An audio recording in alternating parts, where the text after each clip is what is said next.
I am so excited to share a conversation with you because Den of Lies has opened up my eyes in a way that it's like I thought I knew. I thought being in the media, I knew, but I did not know. And I just can't get enough information. I mean, I just keep going back in there, dude. Well, thank you. I'm glad to wake up a few people. I think it's going to. I think it's going to create conversations in ways that it's one of those. It still takes the air from my lungs, and the reason why is because when it comes to Ronald Reagan and what was going on in Iran, the collusion. I mean, why wasn't this on the front page? Well, it was very, very briefly, and then it was really suppressed. And I worked for more than 33 years on and off trying to get to the bottom of this. I did some reporting back in 1990 story in Esquire magazine that got a lot of attention. But then suddenly things clamped down, and it was as if the word came down that this didn't happen. Everything that was reported became unreported. I was attacked for talking to arms dealers who were supposedly of no credibility, and basically made out to conspiracy nut, the tinfoil hat variety. But you know what? These things happened. I have the receipts. I actually have invoices showing that the Republicans sent weapons to Iran. And at the time, it was very, very hard to believe. Because in Iran, people were chanting death to America and calling us a great Satan. So is this associated with the Iran-Contra affair? Because, I mean, I really studied that deeply, and I still have all my Associated Press sound bites. But is it connected? Absolutely. In fact, this is the origin of Iran-Contra. If you study the Iran-Contra in the conventional press, you think it started around 1984. Yeah. In fact, it started with this in 1980, because you had Reagan operatives who were sending weapons illegally to Iran, which at the time held 52 American hostages. Yes. So they were our enemy. They were our adversary. But the Reagan forces were secretly arming them. Have you ever gotten so close to the story that somebody slapped your hand saying, back it down, you're getting way too close to this? Well, this was the one. I was sued by Bud McFarlane, who was Reagan's national security advisor. I won, by the way. But it became virtually impossible to pursue the story at various times. And I went back to it over and over again over the years. In 2014, I finally got to Iran, their procurement officers. I got to France, where I interviewed the former president of Iran. So I believed if this happened, there had to be an Iranian side of the story. And there was, and it did happen. I believe I have the receipts, and they're printed. And you can't just walk up to somebody's door and knock on it and say, "Hey, do you want to talk? I know your past, but I mean, how did you even gain access to this information?" I started talking to a lot of arms dealers, among others, and there was a rogue Israeli agent named Ari Ben Menashe who I talked, and a lot of people who, to be honest, were very dubious characters. But the truth is, if you want to write about arms dealing, and this is about arms dealing in a way, you have to talk. The people who know most about it are arms dealers, and they're not always the most respectable people. But you hear them out, and you try to corroborate and refute what they're saying, and that's what I did. And it took a long time, but I think I finally nailed it.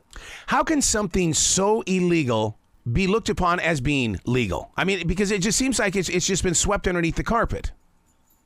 Right, it was. And if you looked at the Iran-Contra hearings, I'm glad you brought that up, but Oliver North was considered the key guy behind it, as most of Americans saw it.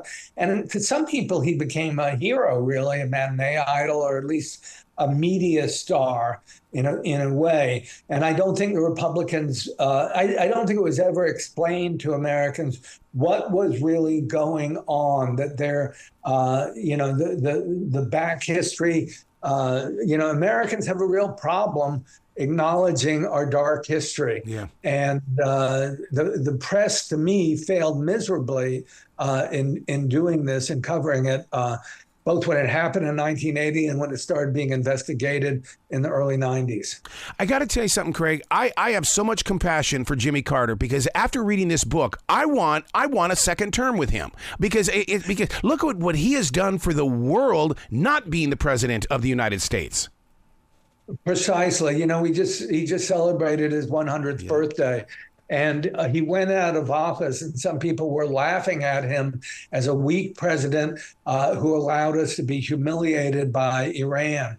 In fact, what we now know happened is he was sabotaged by the Republican Party, which put together a treasonous covert operation with the Islamic fundamentalists of Iran, sending them weapons when it was completely illegal. This appears to be a violation of the Logan Act, and I believe it was an act of treason. Am I wrong to say that Jimmy Carter did not come out just pointing fingers like it seems like everybody's doing these days? Oh, they did it. But I never saw anything like that from Jimmy Carter. No, and a couple of times he did strongly suggest that Congress investigate it, and there was a congressional investigation. But this was a case, to me, of the Democrats, bringing a knife to a gunfight. They just weren't playing tough. They didn't want to believe it. And there were an enormous number of secret documents I found that were part of the congressional investigation, but the Democrats really didn't bother with. They stashed them away in the bowels of a storage room in Congress. A wonderful reporter who was a colleague of mine, he since died, a man named Robert Perry, uncovered some of these documents, and after he died, I eventually got them. And what I saw within them were the receipts, so to speak, that they included invoices showing that these arms transactions actually took place. I was also able to get in touch with members of Bill Casey had a secret team, an intelligence network, and I was able to get in touch with one of his political operatives and ask him, did the October surprise take place? And he said, absolutely, 100,000,000%. And he told me and started giving me the details of how he set up these secret meetings in Madrid with members, with some Iranian officials and operatives working for the Republican Party. How did you get your hands on these documents? Because it seems like lately the president and former president both were busted for having documents, and yet you get documents. Right. Well, some of them I did get from the arms dealers themselves. I mentioned this Saud Ben-Menashe. He was considered a very dubious character. He was sort of a rogue Israeli agent / arms dealer. But he did give me documents showing that he was dealing arms to Iran. Wow. I did get some that I mentioned were stashed away in the bowels of Congress that my colleague Bob Perry had rescued from being thrown away. So the documents were there, but they were buried. And I think it's long past time that they saw the light of day, that Americans really know about these dark parts of our history that a lot of people, sort of don't really want to hear the dirty truth. But we have to know it if we're to avoid repeating it. And, I see it very much as a prequel to what we're going through today. In the old days, it was secretive and hidden. Donald Trump often boasts to Russia, if you have those documents, if you have those emails, put them out. So in some ways, his alliance with Putin is very much out there in the open.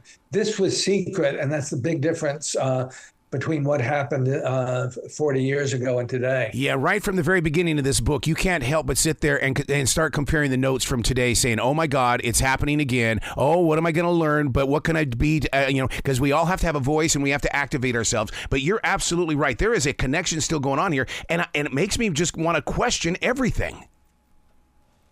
Absolutely. I mean, you think of us as a democracy, but we've been burying the truth for years. I mean, this was a country that was born with slavery.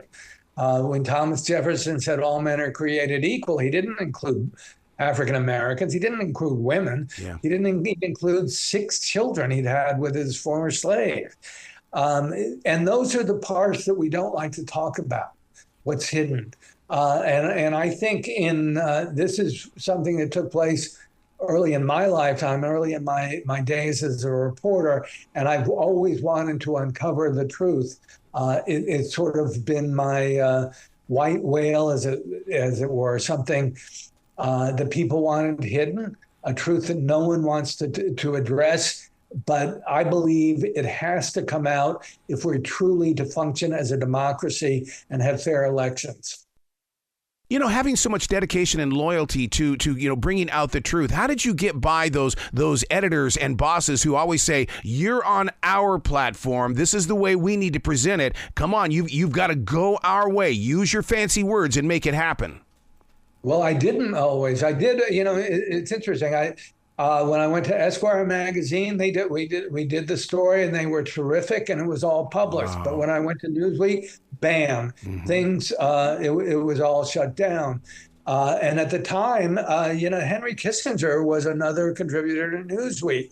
So I have to think, well, I don't know everything that went on with the top editors, but I have to think Kissinger played a role in this. And who are they going to believe? Henry Kissinger, a major figure on the world stage, or me, a little old reporter who not everyone has heard about?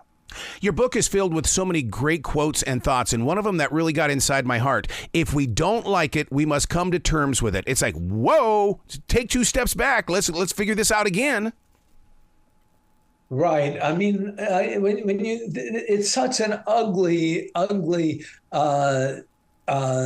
thing that the Republicans did. It's really hard to believe in a certain way. And I was quite taken aback by it. I didn't really believe it initially. There was a wonderful op-ed piece in the New York Times back in April of 1991. And it was the first clue to what really happened. A man named Gary Sick, who was on the National Security Council. He was an Iran specialist for Jimmy Carter, and he wrote about it, and it was sort of breathtaking to me. And I figured if he was right, there had to be a lot more behind it. That he wrote like an op-ed piece for the New York Times, but there had to be a great narrative there. It's a great spy story. There were mysterious deaths. One of the arms dealers died very mysteriously. His name was Cyrus Hashemi. A reporter who was on it, named Danny Casolaro, ended up in a bathtub with his wrists slit, and a lot of people thought he was murdered. So this was a story with a lot of twists and turns. I worked on and off for more than 30 years to try to get it right. I think it's a real spy thriller. But you have, again, resistance again and again and again from the powers that be who don't want it out. One of the great problems with the American press is what I call access journalism. And there are times when I think Donald Trump is treated too seriously. People don't question his lies enough. And if that's the case, it's generally because reporters want access to him. If you want access to a powerful figure in American politics, you don't go around insulting him, or he's never going to talk to you again. As simple as that. And I think that was a big factor in covering up the October surprise. Wow. You say that it's a thriller. I wish you could see my notes, because I put the title itself and the story feels like the entire plot of a Hollywood movie. And it does. It feels like, because I went into it going, is this real? It feels like a movie. It doesn't feel like it's real. I felt that way a lot, and I had to put it aside to get on with my career, because at a certain point I just couldn't make a living pursuing it. But at the same time, I never wanted to let go. So whenever I had free time, I took a trip to Paris to interview the former president of Iran, President Bani Sadr. I finally got to Iran in 2014. I realize that's 10 years ago now, but I was able to interview some of the Iranians and get more information on it. So it's tough to get it, and our news cycles spin so fast that you wonder if the American public is going to pay attention. Mm-hmm. And I sure hope they do, because if you don't remember the past, we're going to repeat it. And if that happens this November, I think we're in big trouble. That's why this book is so important. And for selfish reasons, I'm going to tell you why. Because when this was taking place, beginning in the 1980s, in the early part of 1980, I was a punk 17-year-old kid in high school that wanted that thing over in Iran because I did not want to be pulled into a war that I didn't create. And so, and I've held on to this all of these years. I get this book now and I'm going, holy crap, I had no idea. That's why my generation, as we get into the later years, we need to know what happened. Absolutely. And, you think, well, we have a free press. Shouldn't we be covering this all? And it's very depressing to me what's happened to the media in this country. And I think since the advent of social media, everyone is in their own little silo. When I grew up, it was a world in which Walter Cronkite gave the news, and he spoke to America. He spoke to people, on both Democrats and Republicans, and he was honest, and we learned more or less the truth. I remember in 1968, he turned against the war in Vietnam. And it was a seminal moment that really started to change our policy, because we started to learn the truth. But I think that happens less and less with the advent of social media, and that people are able to ignore things or just stay safely in their own little silo without bothering to do a deep dive to get to the real facts of the matter behind the scene. Where I always thought that the media started going wrong or awry was when the teletype machine was no longer in newsrooms, or it was no longer at radio stations, and we relied on newspapers to get our stories. Well, we know how biased they can be, but that's to me that was the turning point of where the media was going to grow. Right. Well, we're in a very odd place now where there's no, everything is very, very fragmented. And I think people don't listen to the news. I don't, there is one big voice that people listen to in the way that there were when you had three big networks, but they were basically speaking to all of the American people at the time. Now it's fragmented into a million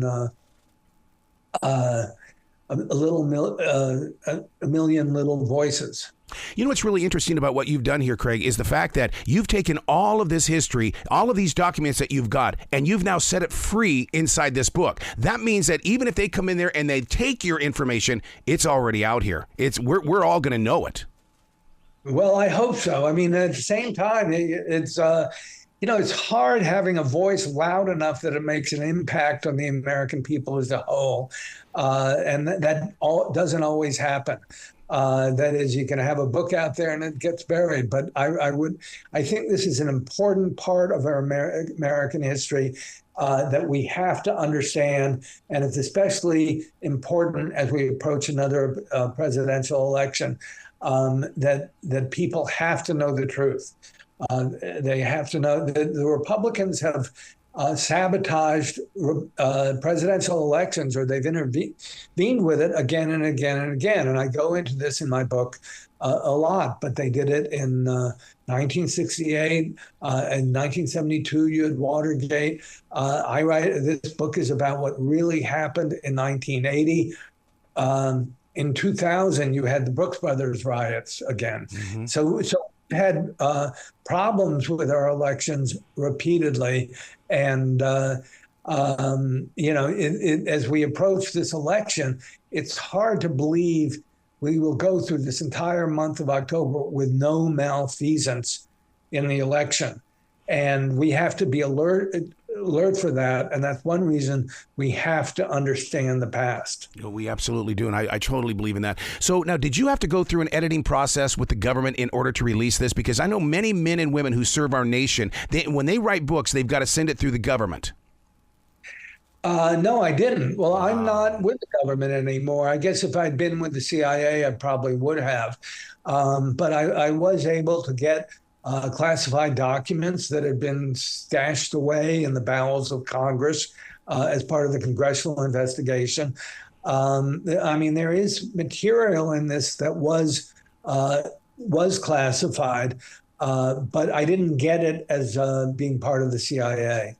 How do we get this story to get back into the history of what is going on in the modern world? In meaning that we know it happened back in 1980, but yet your truths now are 2024. It has to be told, and it has to be told this way growing forward.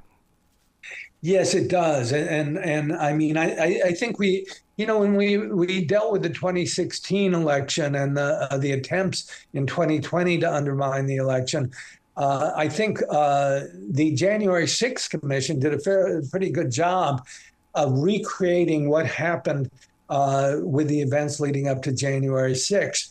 So there's one time in which we got a pretty good idea of what really happened in it's almost in real time. Mm-hmm. We need more of that. We need real accountability. We need government oversight. And that has been muted again and again and again by the Republicans, but we need it more than ever. This book needs to be in the front of the store. I mean, do you guys, I don't know the marketing side of how you get a book like this up there in the front of the store, but I mean, are they going to do that? Because it doesn't need to be sitting on the shelf where we just see the binder. Right. Well, I certainly hope so. I mean, that's one of the things with this country. Books can be a tough sale, that not everyone goes to the bookstores all the time. And the internet has taken over our lives. And I certainly seen that happen in my lifetime, both as a maker of someone who writes the news and someone who consumes it. So, but I think it's important that people try to explore in depth what really happened. Yeah. Everything is reduced to sound bites these days. On Twitter, or X as it's now called, you get short little snippets here and there. This requires a little more than that.